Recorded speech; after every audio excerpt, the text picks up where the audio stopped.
예, 5.18 민주화운동이 오늘로 43주년을 맞았습니다. 대한민국 특별기와 1호이자 민주화운동 현장에 있었던 푸른 눈의 목격자 이뇨한 연세대 세브란스병원 국제진료센터장과 함께 5.18 민주화운동의 의미 되짚어보도록 하겠습니다. 안녕하십니까? 네, 안녕하십니까?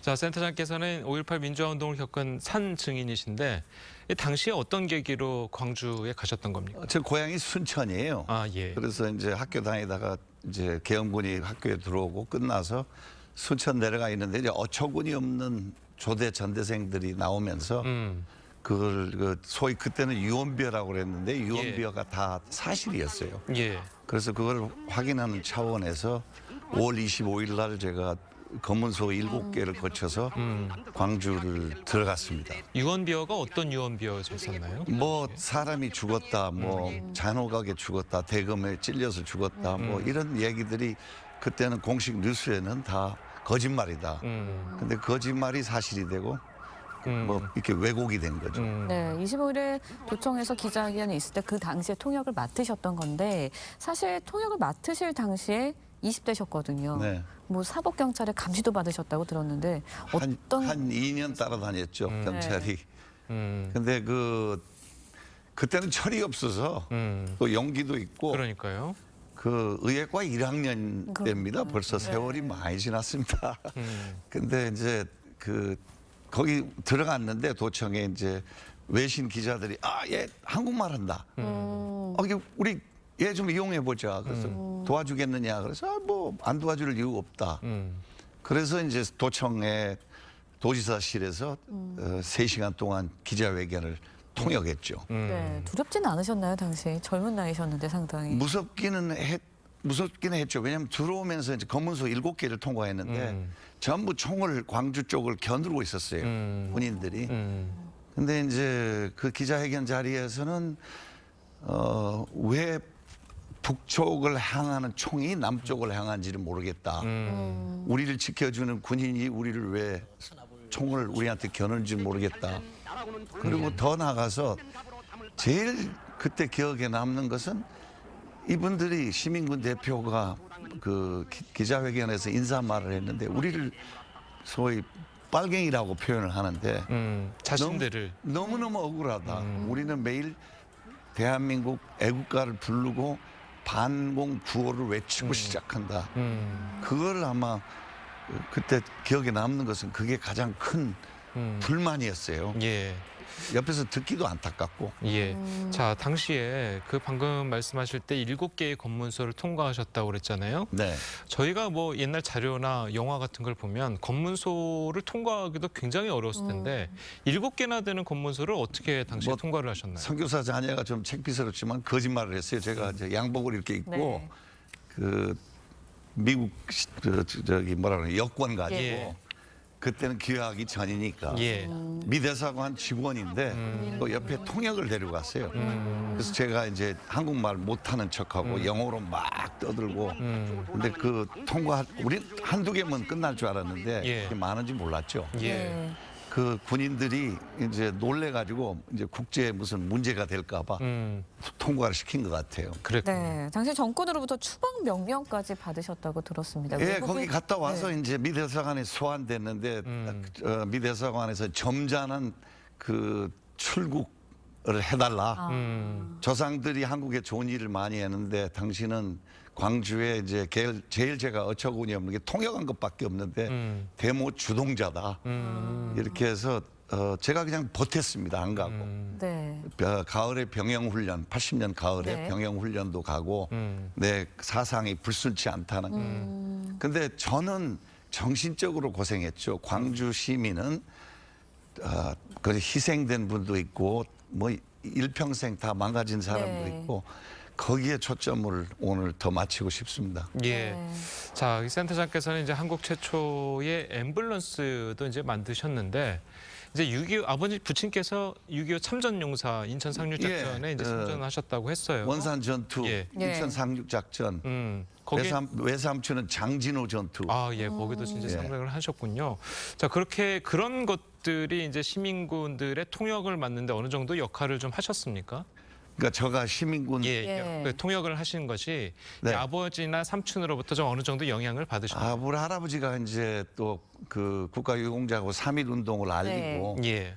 아마 우리가 호남에 우리 미국의 남장로 교단이 와서 선교를 했는데 아마 좋은 일도 호남 사람들하고 또 전라도 사람들하고 같이 겪었지만 나쁜 일 그러니까 일제 강점기의 탄압 또 저항하고 뼛속에 좀 그게 좀 있지 않나 이렇게 제가 얘기하면 좀 우습지만 그리고 무엇보다도 그 너무너무 광주가 항쟁이라기보다 제가 들어갔을 때는 거대한 장례식이었습니다. 아, 그렇습니까? 예, 죽은 그 아들의 어머니가 오열을 하고 예. 뭐 마이크 잡고 얘기하는데 분위기가 또 질서가 없는 게 아니고 질서 있고 가슴 아픈 거는 뭐 뭉쳐라 전남 우리밖에 없다 이런 구호도 있고 그게 이제 굉장히 지금도 얘기가 힘들어요.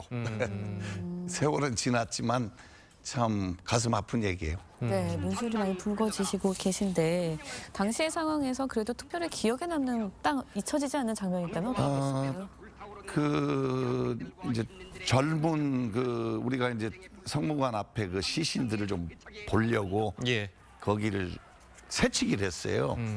새치기를 했는데 시민군 한 사람이 총을 메고 와서 선생님 그 새치기 하시면 안 되죠.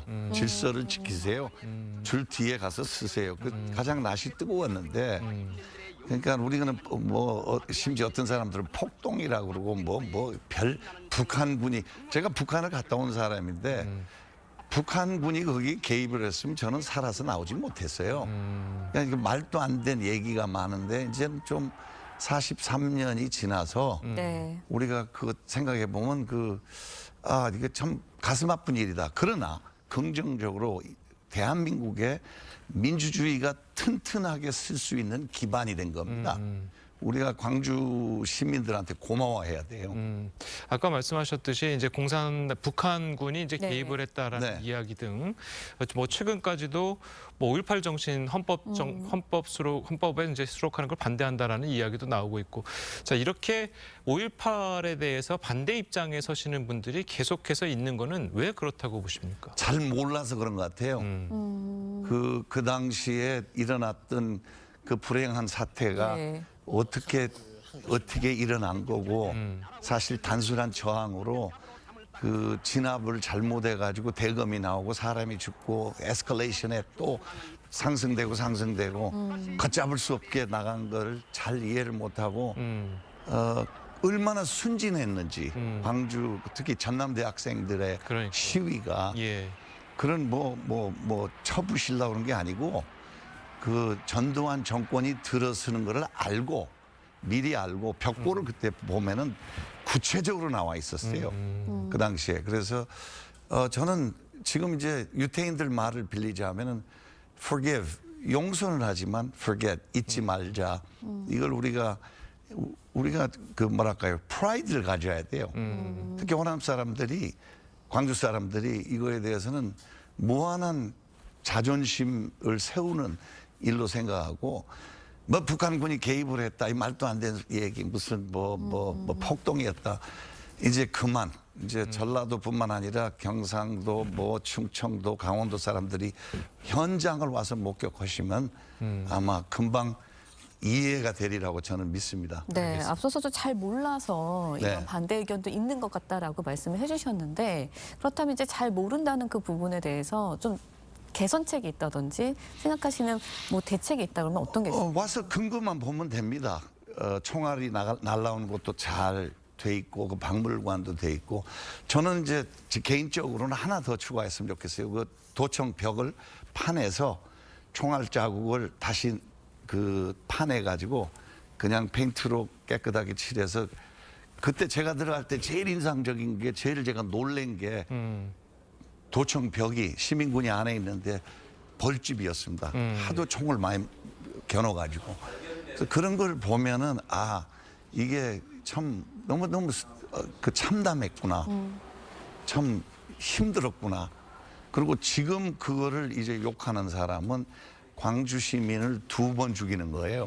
이제 그만해야 돼요. 그만하고 우리가 추모도 하고 기억도 하지만 이게 또 어떤 한편으로는 대한민국에 튼튼하게 말씀드렸지만 쓸 수 있는 민주주의의 기반이 된 광주 사람들한테 고마워하는 그 희생자의 가족들을 우리가 굉장히 박수를 쳐줘야 돼요. 알겠습니다. 자, 끝으로 그 교수님은 이제 할아버지부터 해가지고 예. 이제 3대가 한국에서 이제 여러 가지 뭐 독립유공자부터 해서 이제 참전도 하시고 여러 가지 이제 좋은 일들을 많이 하셨는데 교수님의 가문 이제 린튼가에게 한국은 어떤 의미가 있습니까?